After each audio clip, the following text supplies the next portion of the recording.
Hi everybody, thank you so much for being with me today. Today I'm going to talk about communication.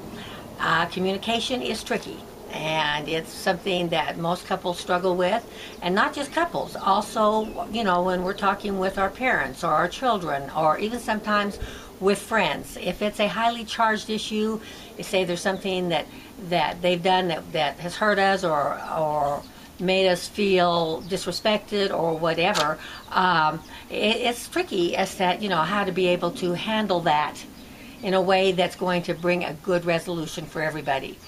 It really is true that men and women have very different communication styles.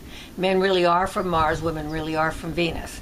And that in itself poses a real problem in terms of effective communication, because of the fact that we really do speak different languages at times. We really do.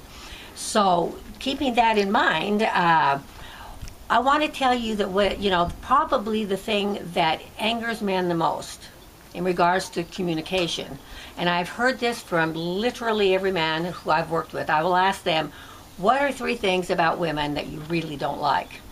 And always, this is in the top 3, and usually it's number 1. Women don't tell you what they want. They expect you to know what they want. And you don't know what they want. So you try and guess what they want, and you're giving them what you think they want, and it's not what they want, and then they're angry. You can't trust women. And I want you to know, I hear that so much. I've heard that so much. As women, so many women I've worked with think, if he loved me, he would know what I want. If he loved me, he would know what I need. And the fact that I have to ask him means he doesn't really love me. And I tell everyone who walks in my door, guess what? If you don't tell him, he's not going to know, and you're not going to get what you need. So this is so important, ladies. You need to be very specific, and very specific with men, and ask them for what you need. The same with your children.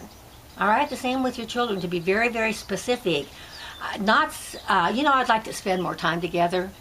That goes nowhere. That goes nowhere. Because he may spend 15 minutes with you the next day and thinks you've spent more time together. So it's really important to be, very clear. What I would really like is if we could go out and have a date once every 2 weeks. And I'd like to maybe have it be going to a movie or walking in the park or whatever. And then you need to remind him, all right, that hey, it's been almost 2 weeks and I'd really like to have that date. If he goes with you, guess what? He loves you, all right? Same thing with our children. I want the house cleaned up when I get home. Well, the house cleaned up to your children or even to your partner, the way they think it's cleaned up may not be the way you think it's cleaned up. So here again, being very concrete, being very specific in the requests that you make is extremely important. It takes practice. Being really honest with each other, being really straight with each other. What is it you need, honey? What is it that would make you feel, supported now, or that would make you feel loved now, or how can I be, the most helpful to you now? And ask these kinds of questions. It really does enhance love, and it really does enhance trust. When we have a situation come up that we need to talk to somebody and it's highly charged, we're highly charged about it. We're afraid of what their reaction is going to be. We're afraid that they're not going to hear us. The best thing you can do is to make an appointment to talk, literally. So you go to your partner and you say, honey, I'd like to make an appointment to talk to you. When can we talk? And you let your partner pick the time that is best for him or for her. It has to be within 24 hours. All right? Now, some people are going to want to talk immediately. Others are going to want that 24 hours to get ready for the talk. And then it's always best to use I statements. Because if I say, you never do this, or why did you do that, immediately the person will feel attacked and they will withdraw.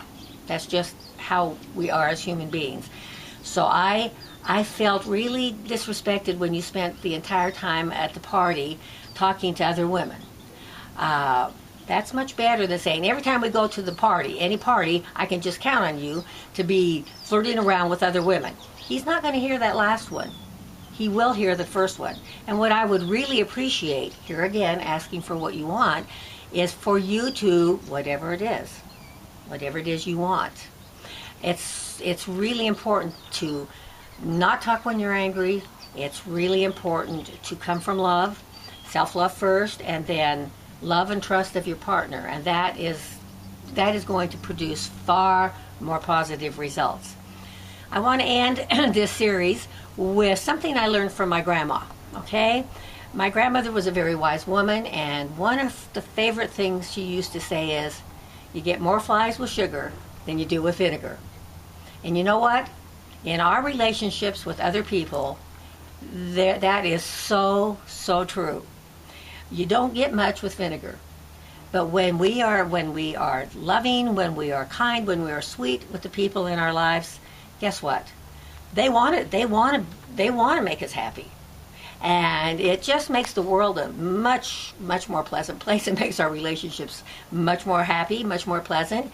And so remember that. You get more flies with sugar than you do with vinegar. Have a great day, and I'll see you next time.